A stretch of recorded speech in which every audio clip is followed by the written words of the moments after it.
So if you're wondering if you have some kind of deep trauma within your childhood, there's a couple of indicators in your natal chart that can tell you that, and this video is going to be very useful for you.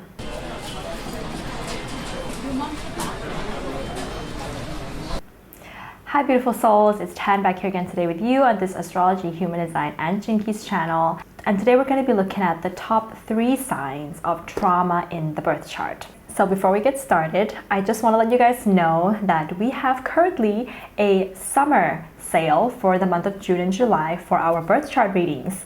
So head over to my website and grab one for yourself now before the summer sale ends. The readings will be done by our wonderful, talented, and beautiful astrologers on my Tan Astrology team, who will be your guides on your self-discovery journey. So head over there now and grab one for yourself. And don't forget to check out our articles page as well on our website, where our astrologers are putting up articles monthly on various different aspects in the natal charts and placements in the natal charts and horoscopes as well. So do check that out. And also, if you guys are wondering, what is my process of painting this beautiful pastel painting at the back behind me, head over to my art YouTube channel as well and subscribe and watch the videos I have up there on my art process. It's been very, very fun making art in this beautiful studio and making videos of them for you guys. So let's get started, beautiful souls, on the top 3 signs of trauma in the natal chart. Now, I have made a video previously. It's called Indicators of Trauma in the Birth Chart, and that video is a little bit more of an extensive and longer video on different types of trauma in the birth chart and how to overcome some of those traumas. So if you are interested in this topic, you can also head over there and check out that video as well. So the links I'll post up above and in the description box below. This is sort of my own understanding of trauma and how I like to look and interpret trauma, is that trauma is a stressful situation that happens to you when you were not able to cope with or unable to process stress because you were probably too young or didn't have enough life experience. So that is what I would consider as trauma. It's a stressful factor in your life. And so if this is the case, I believe that everyone has experienced some kind of trauma in their life, in their childhood when they were growing up. It would be very hard to say that you are trauma-free completely, because there are going to be stressors in our lives. Even, as adults, there's still going to be stressors that come in that you're unable to cope.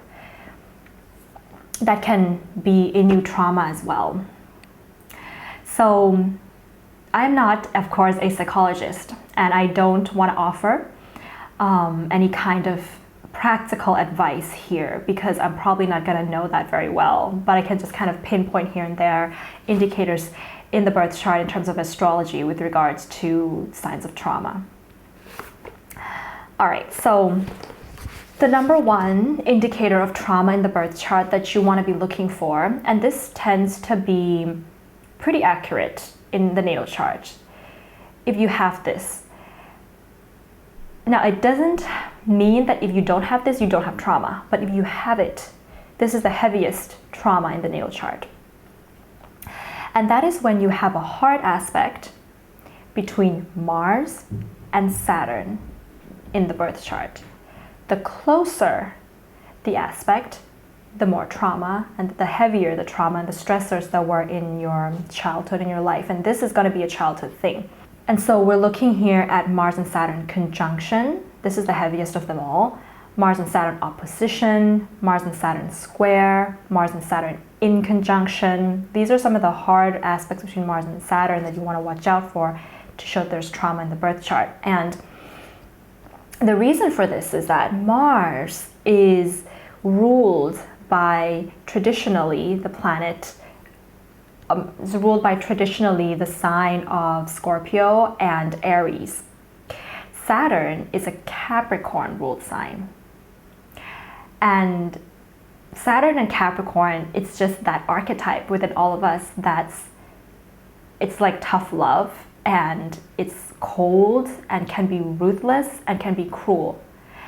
Mars is considered one of the most malefic planets in ancient astrology. And when you combine that with Saturn, we are going to see some amount of past experience with some form of ruthless behavior or cruelty. So what happens when Mars is having a hard aspect with Saturn is that the spontaneous willpower of you when you were a child or when you were in your teenage years and when you were growing up, your willpower was suppressed by somebody outside of yourself who could play more of that Saturn role. Depending on the house that Saturn is placed in, that can tell you a little bit more about who the person was. This can even lead to like we think about, physical punishments that parents can have on their kids. This is a Mars-Saturn issue, or violence that's being done from the parental figures to the child. If this is in a woman's chart, sometimes it can show some kind of deep sexual struggle. If it's in a biologically male chart, it can show the struggle within the self to feel competent. And there's going to be different ways that the male archetype is going to overcompensate for being ambitious, sometimes at the point of being ruthless and cruel as an adult growing up because of the need to cope with whatever's going on in the childhood. So this is the first heavy indicator of heavy trauma in the birth chart. Really look back at your past and at your childhood, at your natal chart, if you have any of these hard aspects between Mars and Saturn, even the in conjunction. In conjunction can be really tricky, but it's definitely there as something that is pervasive. It's going to pervade into your life as you become an adult, and it's going to be the trickiest to solve. Mars conjunct Saturn as well. When you have a Mars-Saturn hard aspect in the natal chart, you have to be able to heal, and you have to be able to be open to things like somatic therapy, tantric practices, anything that allows you to relax. Something that allows you to relax and surrender to life a little bit more is very important.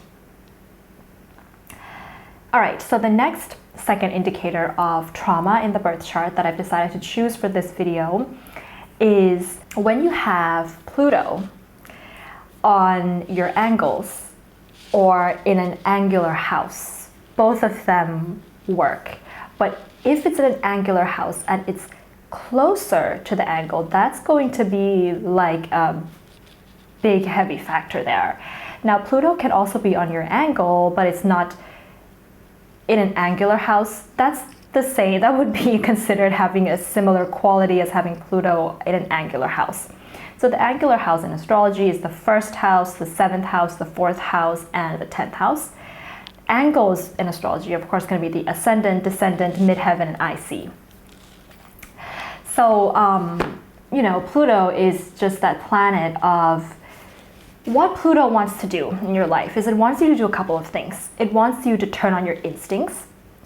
And so when we don't have our instincts on, we can get ourselves into pretty tricky, dangerous situations in our life. And sometimes we enter into those situations so that we can turn on our instinct. Like our instinct, beautiful souls, is our second brain. The first brain is the brain as we know it, that's the logical. The instinct is the part that allows us to survive. And when that's not on in the correct way, we tend to enter into situations that are dangerous in our life without knowing that it's dangerous. And if this is something that is in your childhood, it means that the lesson that Pluto wants to teach you since you were very young is that your life is going to be about working with your instincts. Pluto also rules enlightenment.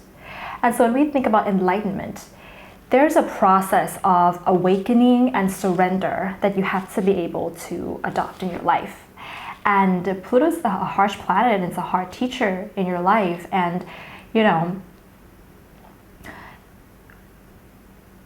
Pluto wants you to be self-sustaining, and it can do some pretty dark things into your life so that you become self-sustaining. But at the end of the day, that letting go of the past letting go of other people. So letting go of the past, the 4th house. Letting go of other people, attachments to other people, the 7th house and the 1st house. Letting go of the need to control your environment, the 10th house. The need to let go of the coping mechanism that you have in order to, the way that you approach situations in your life with your first impression, the ascendant. You have to be able to let go of the way that you used to attach to these things, surrender, and find awakening and enlightenment. That's what Pluto wants you to be able to do. And so it can be very tricky when Pluto is in this type of a position. So yes, let's look at the 3rd indicator of trauma in the birth chart. Okay, so this was actually very hard for me to choose because I can think of many other indicators of trauma in the birth chart. And like I said, if you want to get more an extensive interpretation, you can check out a video that I've made earlier, which is more extensive. But I decided to choose this particular one for the 3rd indicator of trauma in the birth chart just because I feel like it's going to bring another dimension or perspective into things. And that's the degrees of the planets in your birth chart and the angles. So the 29 degrees of angles and planets in your birth chart can be an indicator of trauma. And so, if you have one of this, it may not, add to something very big. Like you can have Jupiter at 29 degrees and it's not going to really tell you there's trauma. But if you have the ascendant at 29 degrees, if you have Saturn, Mars, Venus, the Sun, the Moon, just some of the more personal planets, sometimes Neptune or Pluto, but you want, if you are looking at outer planets, you want that to be in a combination with inner planets or angles that are also at 29 degrees or that are also making hard aspects to each other and things like that. But the 29 degrees is called an anorectic degrees in astrology. And what it's telling us is that that planet at 29 degrees begins to lose its energy. So 0 degrees planets, very fresh, very bright, like a young baby, right?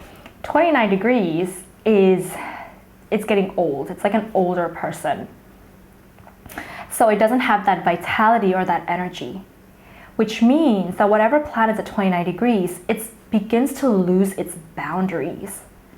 So if it's the Sun, it's your self-confidence that is losing its boundaries.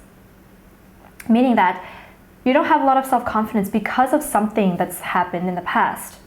If Venus is 29 degrees, you lack self-worth and the boundaries of your self-worth is being crossed consistently. And what this can mean is that you don't get enough of an exchange for what you put out. Investment is ruled by Venus. So you put something out and you're not getting enough return for what you put out because you don't really feel like you're worthy of it. Mars at 29 degrees, sexual boundaries.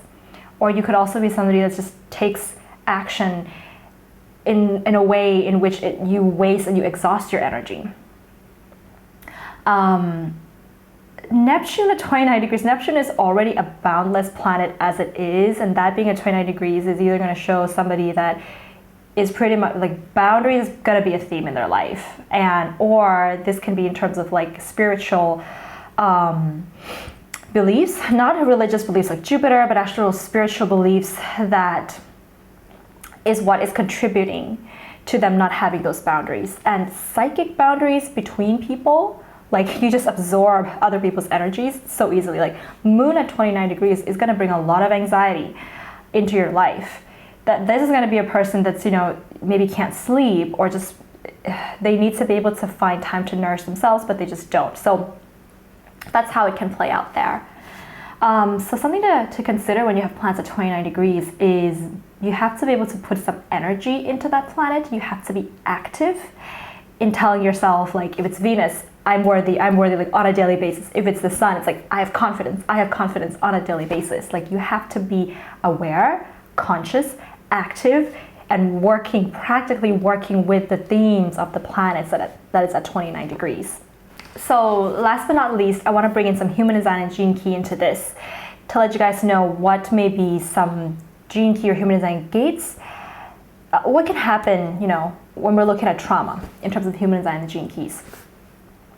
And this is a little bit tricky to look at because there's different ways that you can approach trauma in terms of human design and gene keys. But I want to point out some gene key that has heavier trauma. So what I can think of, like from the top of my head, is gene key number 51. Gene key number 51 is a gene key that if you watch a video that I made on that gene key, I'll provide a link up above in the description box below. This is a gene key that at the gift of it, it's called, at the city, it's awakening, right? So it goes from agitation at the shadow, agitation, to the gift of initiative, to the city of awakening. So like I said, awakening is, in order to awaken, you must have been in some unforeseen events in your life, events and things that happen spontaneously in your life that, because you're so agitated from the way that it makes your body uncomfortable, you become an awakened person. So gene key 51 is very much about how the body has picked up trauma, and it could still be like trauma stored in the body is a result of gene key 51. Even if you don't have gene key 51, like if you have because gene key 51, human design gate 51 is located in the heart or the ego center in human design. So if you have an undefined ego center or an open ego center, look at how the 51 plays out in your life during transits and things like that. It's gonna really point out something quite significant there. And the programming partner, gate 57, is gonna play a role as well in terms of helping to balance off the 51 energy, meaning gate 57 can be a bit of a healer in terms of helping with the traumas of gate 51. So very interesting there. Okay, so there could be more there in terms of gene key and human design beautiful souls, but I think I'm going to leave it there for now. Like I said, this is a more condensed version of looking at trauma in the birth chart. So if you like this video, give it a thumbs up and comment below, do you have any of these indicators and what's been your experience with that? And don't forget to grab a birth chart reading for yourself during our summer sale in June and July. Grab one before it's over and meet your Tan Astrology team on my website. And yeah, that's it for today, beautiful soul. Sending everybody so much love and healing. Bye.